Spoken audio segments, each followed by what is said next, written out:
اپنی بیٹیوں کو اس قابل ضرور بنائیں کہ کم از کم وہ 2 وقت کی روٹی اور ایک چھت کے لیے کسی جاہل ذہنی مریض کے ساتھ پوری زندگی گزارنے پر مجبور نہ ہو۔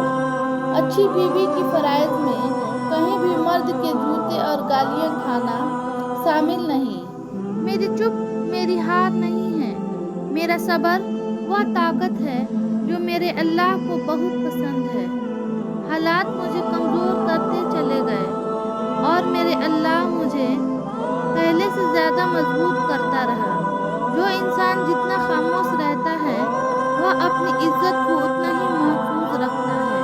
بھروسہ وہ نازک رشتہ ہے جو ایک مرتبہ ٹوٹ جائے تو کبھی نہیں جڑتا، اور اگر کبھی جڑ بھی جائے تو 2 چہرے نظر آتے ہیں۔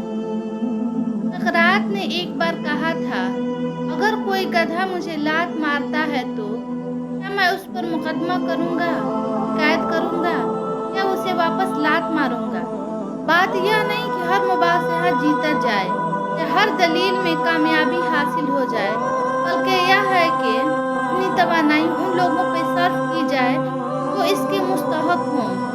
جہالت چیختی ہے بلکہ عقل خاموش رہتی ہے۔ جب کسی کے پاس دینے کے لیے توہین اور شور شرابہ کے سوا کچھ نہ ہو تو سب سے طاقتور جواب خاموشی ہے۔